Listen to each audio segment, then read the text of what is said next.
विद्युच्चर मुनि की कथा आराधना कथाकोश। सब सुखों के देने वाले और संसार में सर्वोच्च गिने जाने वाले जिनेंद्र भगवान को नमस्कार कर शास्त्रों के अनुसार विद्युच्चर मुनि की कथा लिखी जाती है। मिथिलापुर के राजा वामरथ के राज्य में उनके समय एक यमदंड नाम का मनुष्य कोतवाल के ओहदे पर नियुक्त था। वहीं विद्युच्चर नाम का एक चोर भी रहता था। यह अपने चोरी के फन में बड़ा चालाक था। यह दिन में तो एक कोढ़ी के वेश में किसी सुनसान मंदिर में रहता और रात होते ही एक सुंदर मनुष्य का वेश धारण कर खूब मौजमजा करता। यही ढंग इसका बहुत दिनों से चला आ रहा था, पर इसे कोई पहचान नहीं सकता था। एक दिन विद्युच्चर ने राजा के सामने ही उनके खास हार को चुरा लिया। राजा इससे कुछ कर नहीं पाए। सुबह होते ही राजा ने कोतवाल को बुलाकर कहा, देखो, कोई चोर अपनी सुंदर वेशभूषा से मुझे मुग्ध बनाकर मेरा रत्नहार उठा ले गया है। इसलिए तुम्हें हिदायत दी जाती है कि 7 दिन के भीतर उस हार को या उसे चुराने वाले को मेरे सामने उपस्थित करो, नहीं तो तुम्हें इसकी पूरी सजा भोगनी पड़ेगी। लगता है तुम अपने कर्तव्य पालन में बहुत त्रुटि कर रहे हो। राजमहल में चोरी हो जाना कोई साधारण बात नहीं है। हुक्म हुजूर का, कहकर कोतवाल चोर को ढूंढने निकल पड़ा। उसने सारे शहर की गली कूचों और घरबार को छान मारा, पर उसे चोर का कोई पता नहीं चला। इस तरह 6 दिन बीत गए।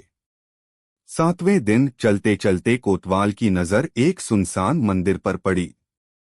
वह भीतर घुस गया और वहां उसने एक कोढ़ी को पड़ा पाया।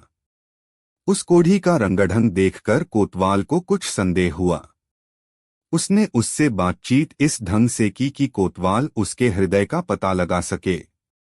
यद्यपि इससे कोतवाल को पूरी सफलता नहीं मिली, पर उसके शक को सहारा जरूर मिला।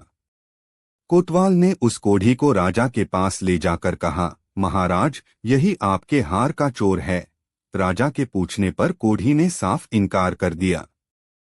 उसने कहा, मैं चोर नहीं हूं, मुझे जबरदस्ती पकड़ लाए हैं। राजा ने कोतवाल की ओर देखा।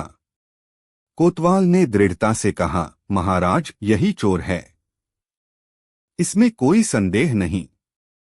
कोतवाल के बिना किसी सबूत के इस तरह जोर देने पर कुछ लोगों को लगा कि वह अपनी रक्षा के लिए एक गरीब भिखारी को चोर बताने की कोशिश कर रहा है। उन्होंने राजा से प्रार्थना की, महाराज, कहीं ऐसा न हो कि बिना अपराध के इस गरीब भिखारी को सजा मिल जाए। कृपया कोई ऐसा उपाय कीजिए जिससे हार भी मिल जाए और गरीब की जान भी बच जाए। राजा ने उन लोगों की प्रार्थना पर ध्यान दिया या नहीं, यह स्पष्ट नहीं है। लेकिन कोतवाल ने कोढ़ी को अपने घर ले जाकर उसे मारने पीटने और सजा देने में कोई कसर नहीं छोड़ी। फिर भी कोढ़ी यही कहता रहा, मैं चोर नहीं हूं। दूसरे दिन कोतवाल उसे फिर राजा के सामने ले गया और कहा, महाराज, यही पक्का चोर है। राजा ने कोढ़ी से पूछा, क्या तुम सच में चोर हो? कोढ़ी ने जवाब दिया, महाराज, मैं चोर नहीं हूं।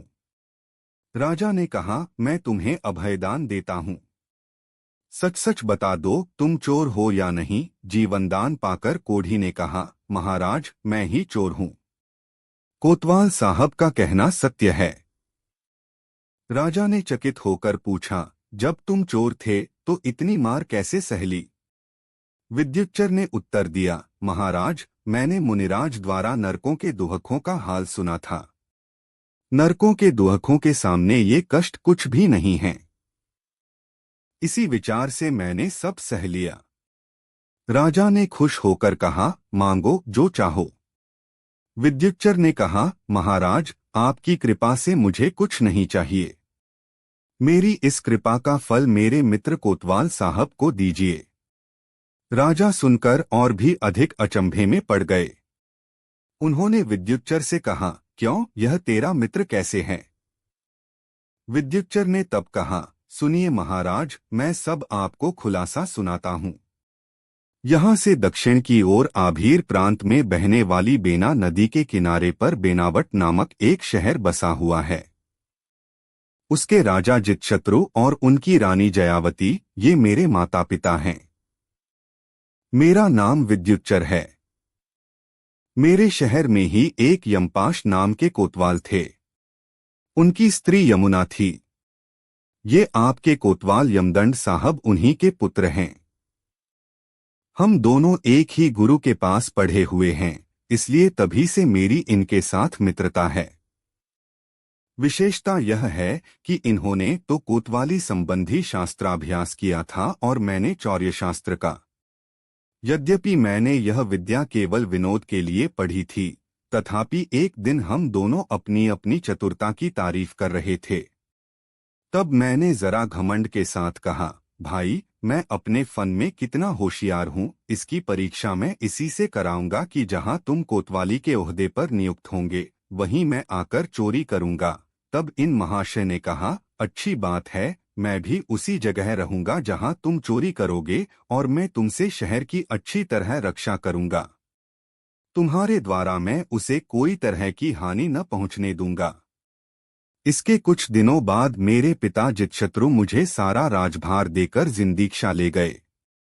मैं तब राजा हुआ और इनके पिता यमपाश भी तभी जिंदीक्षा लेकर साधु बन गए। इनके पिता की जगह तब इन्हें मिली, पर ये मेरे डर के मारे मेरे शहर में न रहकर यहाँ आकर आपके कोतवाल नियुक्त हुए।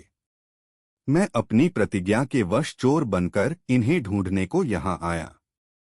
यह कहकर विद्युच्चर ने उनके हार के चुराने की सब बातें कह सुनाई और फिर यमदंड को साथ लिए वह अपने शहर में आ गया। विद्युच्चर को इस घटना से बड़ा वैराग्य हुआ। उसने राजमहल में पहुंचते ही अपने पुत्र को बुलाया और उसके साथ जिनेंद्र भगवान का पूजा अभिषेक किया। इसके बाद वह सारा राजभार पुत्र को सौंपकर बहुत से राजकुमारों के साथ जिंदीक्षा ले मुनि बन गया। यहाँ से विहार कर विद्युच्चर मुनि अपने सारे संघ को साथ लिए देश विदेशों में बहुत घूमे फिरे। बहुत से बेसमझ या मोहमाया में फंसे हुए लोगों को इन्होंने आत्महित के मार्ग पर लगाया और स्वयं भी काम, क्रोध, लोभ, राग, द्वेषादि आत्मशत्रुओं का प्रभुत्व नष्ट कर उन पर विजय पाई। आत्मोन्नति के मार्ग में दिन ब दिन वे बेरोकटोक ये बढ़ने लगे। एक दिन घूमते फिरते ये ताम्लिप्तपुरी की ओर आए। अपने संघ के साथ में पुरी में प्रवेश करने को ही थे कि इतने में यहाँ की चामुंडा देवी ने आकर भीतर घुसने से रोका और कहा, योगीराज, जरा ठहरिए, अभी मेरी पूजा विधि हो रही है, इसलिए जब तक वह पूरी न हो जाए जब तक कि आप यहीं ठहरें, भीतर न जाएं। देवी के इस प्रकार मना करने पर भी अपने शिष्यों के आग्रह से वे न रुककर भीतर चले गए और पुरी के पश्चिम तरफ परकोटे के पास कोई पवित्र जगह देखकर वहीं सारे संघ ने ध्यान करना शुरू कर दिया। अब तो देवी के क्रोध का ठिकाना न रहा। उसने अपनी माया से कोई कबूतर के बराबर डांस तथा मच्छर आदि खून पीने वाले जीवों की सृष्टि रचकर मुनि पर घोर उपद्रव किया। विद्युच्चर मुनि ने इस कष्ट को बड़ी शांति से सहकर 12 भावनाओं के चिंतन से अपने आत्मा को वैराग्य की ओर खूब दृढ़ किया और अंत में शुक्ल ध्यान के बल से कर्मों का नाश कर अक्षय और अनंत मोक्ष के सुख को अपनाया। उन देवों, विद्याधरों, चक्रवर्तियों तथा राजा महाराजों द्वारा जो अपने मुकुटों में जड़े हुए बहुमूल्य दिव्यरत्नों की कांति से चमक रहे हैं, बड़ी भक्ति से पूजा किए गए और केवल ज्ञान से विराजमान वे विद्युच्चर मुनि मुझे और आप भव्यजनों को मंगल मोक्ष सुख दें, जिससे संसार का भटकना छूटकर शांति मिले। आराधना कथा कोश से 68वीं विद्युच्चर मुनि की कथा पूर्ण हुई। जिनवाणी माता की जय।